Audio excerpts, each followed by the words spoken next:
Hello বন্ধুরা, কালকে তোমাদের সাথে শেয়ার করেছিলাম যে দিওয়ালি গিফট আমি কি অফিস থেকে কি পেয়েছি। আজকে আমার মেয়ে দিওয়ালি গিফট কি পেয়েছে দেখো। দিওয়ালি গিফট ঠিক বলবো না, এটা হচ্ছে ওখানে আজকে একটা খেলা হয়েছিল, সেই খেলাতে ও জিতেছে, সেই জিতে ও পেয়েছে প্রাইজটা।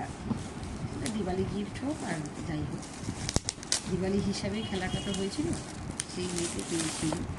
ও জানে না ভিতরে কি আছে, আমিও জানি না। ওর খুব ইচ্ছা আমাকে দিয়ে এটাকে ওপেন বক্স করাবে, সেই জন্য আমি ওপেন বক্স করাচ্ছি। ভীষণ সুন্দর একটা মানে প্যাকিং করেছে, খুবই সুন্দর প্যাকিংটা,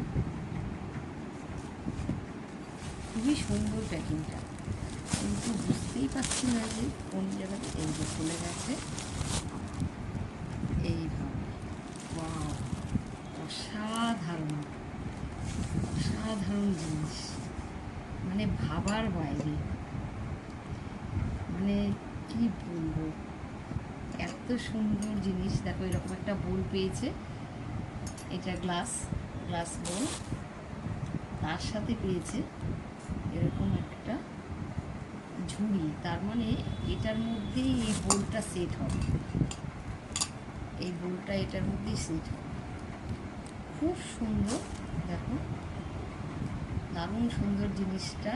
তার সাথে এরকম একটা, যত সম্ভব আমার মনে হচ্ছে এটা সিলভার হবে, রূপোর চামচ হবে, মনে হচ্ছে এটা রূপোর চামচ, যা ওয়েট দেখছি তাতে মনে হচ্ছে এটা রূপোর চামচ। দেখো তোমরাই জানাবে যে কেমন হয়েছে, দারুণ সুন্দর জিনিসটা। টাটা।